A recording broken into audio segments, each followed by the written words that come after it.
Back for a third year, it's Fix-It Feb, sponsored by iFixit. Fix-It Feb is all about fixing what you have instead of buying new. iFixit is an amazing company fighting for your right to repair, and they do that by selling their fix kits and toolkits, which help everyday people fix common items like phones, laptops, appliances, and so much more. Starting with our first Fix-It Feb video of the year, we are giving away a Protect bundle. In previous Fix-It Febs, we have fixed up our old F-150, and last year we built a teardrop camper all on our own. This February, we're spending it by turning our 40-foot shipping container that we bought in 2022 for more storage into a workshop because we are quite literally bursting out of our 2-car garage. Our goal is to use and repurpose things that we already have lying around. We actually just started this project probably, a month ago, and we just came up with a much better solution overall.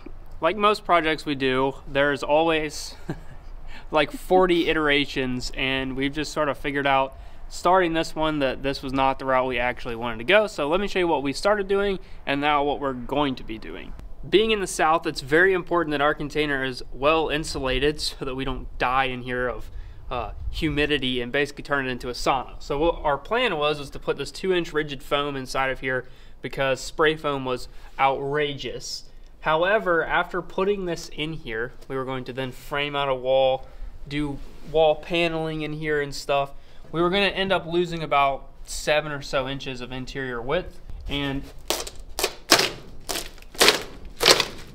it just doesn't stay. I mean, I'm barely putting any pressure on it, and I can just pull it right off. So I know as this thing heats up and cools off and cycles, that this stuff is just gonna start falling off over time. So we have a better solution.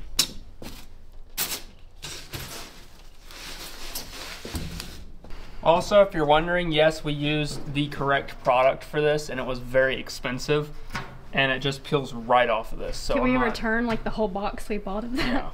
Yeah, we only used 1 tube, and I feel like I put more than enough one here, and it didn't do as advertised. If you're wondering how we got all of these 2-inch pieces of foam, well, let's just say that was an adventure in and of itself. We brought all of these home at one time on a trailer, and yeah, it was sketchy. At night. Yeah, we did not, when we ordered these, we did not quite comprehend how big of a stack this was going to be. Okay, and so now for the new plan. We are actually going to be insulating the exterior of this container. So we're going to be running some furring strips horizontally across the container every 2 feet, and those will be wood, and they'll be screwed in from the inside of the container.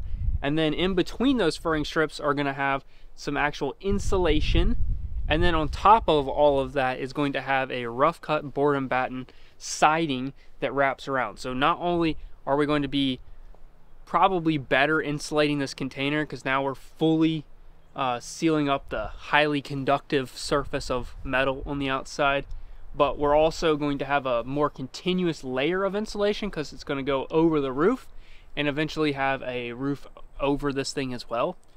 But then also we're taking care of, well, the aesthetics of it all in one go. So it's going to look a lot better, I think, with the rough cut siding, and it's going to give us more space on the inside, and surprisingly it's going to cost less money than the alternative of framing everything out on the inside and doing some sort of finished surface in there, because right now we already have a white painted metal walls in there, and that's plenty good enough for what we're doing. So I think this is going to be all around a better solution, and hopefully, fingers crossed, this idea turns out well and works good, and I think it will. I think it's going to be a lot better, and we're going to have potentially less moisture issues in general, and it'll protect the container. Not that the container really needs it that much, but you know, I think it's going to look better. That's the main thing. For sure. So anything will look better than a big blue box. Yeah, I know. It's been a while. I'm just apologize to our neighbors because we've had this big blue box sitting out here for like 2 years now with intentions of making it look nicer. Now we're doing it. But the first thing we need to do is we're going to put a man door in the side of this container because we want to have an easy way to get in and out instead of the indoors because they're sort of a pain to open and close frequently. but also because if it's raining, you can't close those doors from the inside if you're working in there.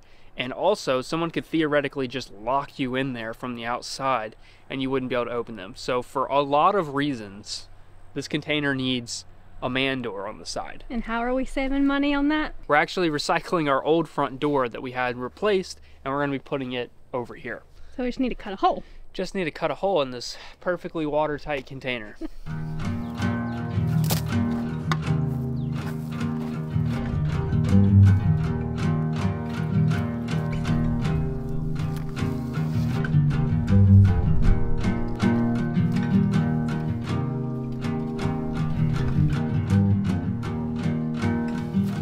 To end up on one of these high spots.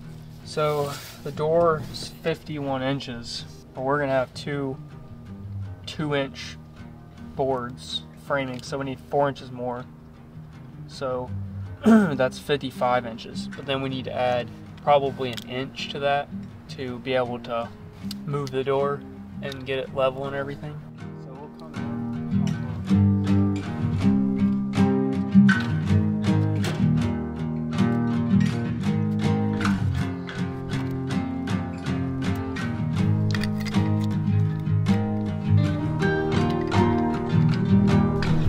This is where we want it. Now going back after this. I hope so. I hope so.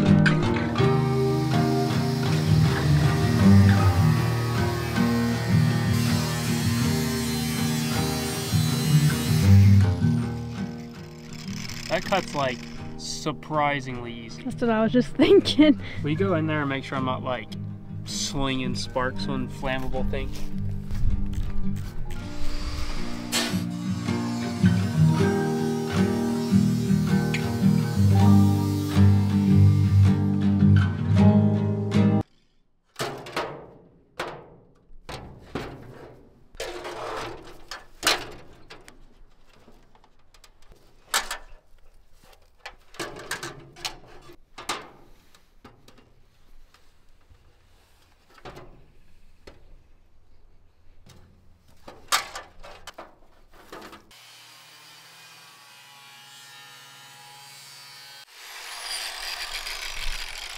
Oh, God, it's so frustrating.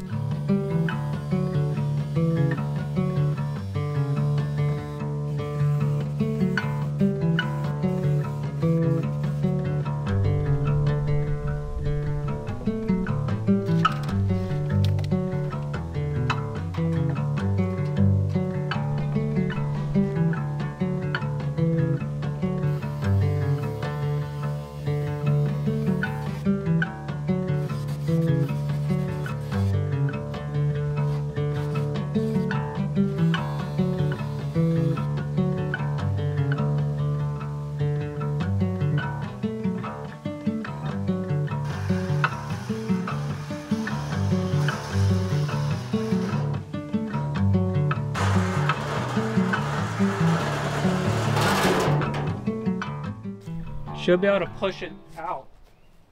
Do you want me to push it? Yeah. You have to push pretty hard.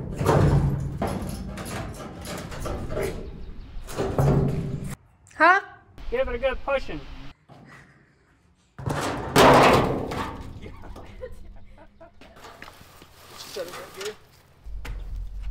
Wow. We're obviously gonna cut that tree down because it is directly in line with the front door. That'll just be in a different video. And it's actually a weed, not even a tree.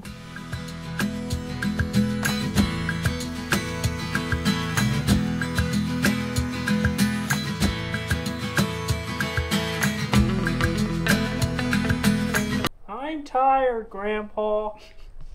Well, that's too damn bad. Grinding my life away. Just hanging around.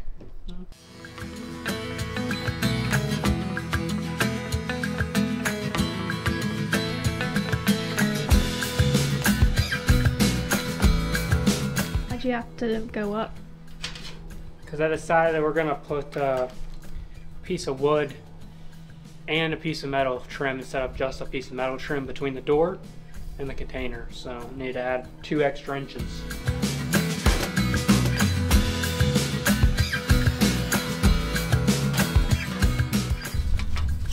I knew these would come in handy one day. You know what these came off of? Our Rubo metal workbench build from like 2016, probably. Wow.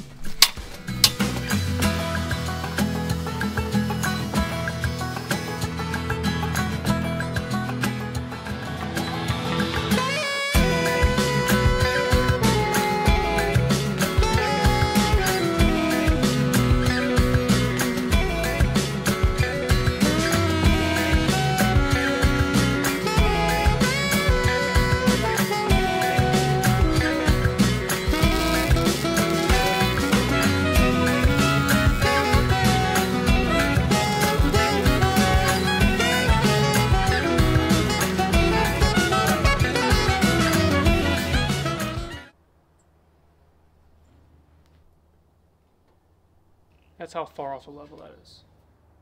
Yeah.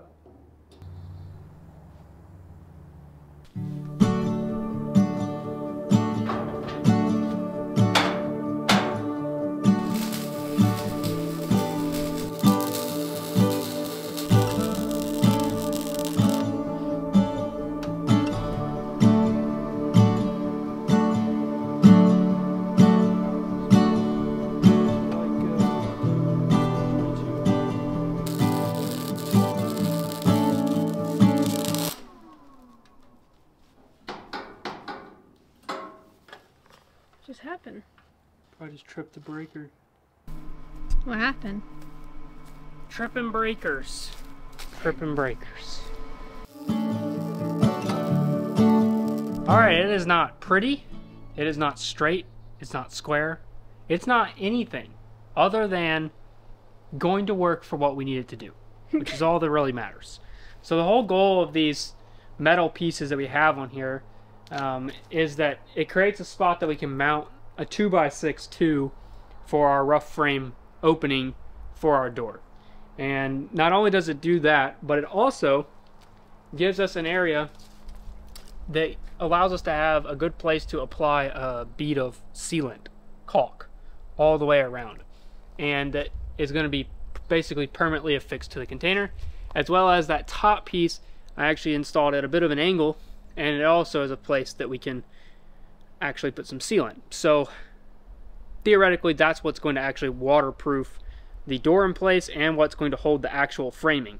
But it doesn't actually need to be square, straight, or anything, more or less, because when we do our framing we'll get that perfectly square. Because what I found is with this container, the walls are not even remotely straight. Like they're either bowed in or bowed out depending on where you're at on the container. And then each panel also has dings and dents all on it. And so trying to do anything that's remotely straight or whatever is almost pointless. So I just sort of put these things in. The gap over here is, it sticks out way less over here than it does over there. I don't know why. My bad. I mean, maybe, but we tried to level them and it doesn't matter, to be honest with you. They're going to work as nailing flanges or screwing flanges, which is what we need them for, and a place to apply some caulk. I think you could have done it actually with wood, but it's hard to, I don't know. If you did it with wood, you'd have to put a seal plate in on the bottom so that you could screw the bottom down first so the bottom would be fixed, and then you'd have to figure out a way to attach it to the top without welding. So anyway, it works. It'll be functional. That's all that really matters. It's a little bit refreshing to not have to work in like a 30 seconds of a degree kind of world, which is what we're normally doing when we're making our furniture and stuff. It's nice to just be able to be like, but this is why this is frustrating to you. Yeah, it's very frustrating. Very frustrating. I have to just remind myself that it just really doesn't matter. There's nothing on this entire container, believe it or not, that is remotely square or straight or whatever. So there is no line to follow. You would think there would be because it's all this giant steel thing, but it's all bit and bowed and all sorts of stuff. So this is so unnecessary, but I'm doing it anyway because I have some random spray paint laying around, but I'm gonna paint that area that I ground, and then I'm just gonna lightly paint over the weld marks. Someone in the comment section is gonna tell me that this whole thing is gonna rust away in like a year. These pieces that are welded in here have been laying virtually on the ground since 2016, so however long that is. How many years is that? 8 years? Yeah. Been laying on the ground for 8 years, and they had mild surface rust. As long as you don't take off the mill scale, these things will last pretty much forever. Now, I did go below the mill scale here, but that's core 10 steel. That stuff's designed to then rust, and then the rust itself prevents future rust. So this thing will be around longer than Molly and I will be alive, if it's not melted into something else by then. But if we this own is it super by unnecessary. Really, the welds are the only place that is even maybe questionably worth it in this instance, but trying to use up a bunch of stuff, you know, just have laying around. I had this steel laying around for literally ever. The door, the paint. Had this laying around, yeah. Oh, and this is rust reformer. This turns rust into primer. Zero paint prep, but that's okay. Wow.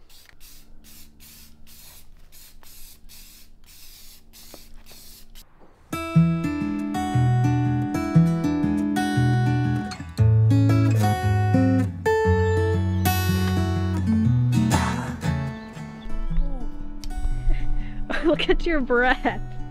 We aren't made for that down here. Your breath. I'm not made for this. Man, it's been cold for weeks. Bring me my summer back. We're on a little bit of a time crunch this morning because Dylan is going out of town, so we have to get the door in before he leaves.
We'll just have to decide whether that door is recessed some and flush with the inside or flush with the outside.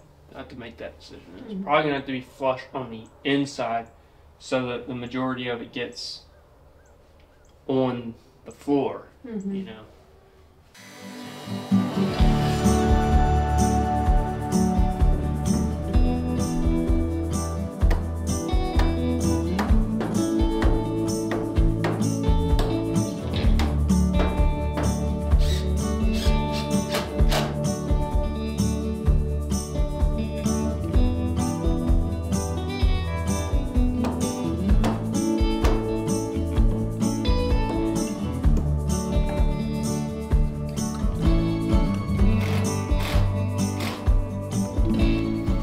Get broom, shims, and screws.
at it.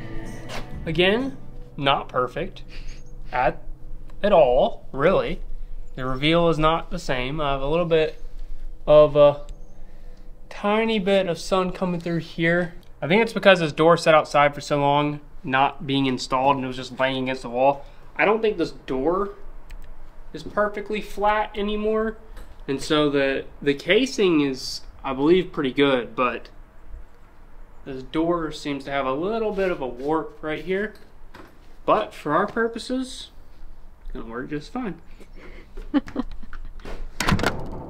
Alright guys, unfortunately I've got to run. I've got to go out of town. My dad, unfortunately, is having a semi-major surgery this weekend, and I'm going to be with him. So if you'll keep him in your thoughts and prayers. And also, don't forget to comment down below for the iFixit giveaway. And we'll be back next week with another video working on the container workshop. Hope you guys enjoyed it. We'll see you in the next one. Peace.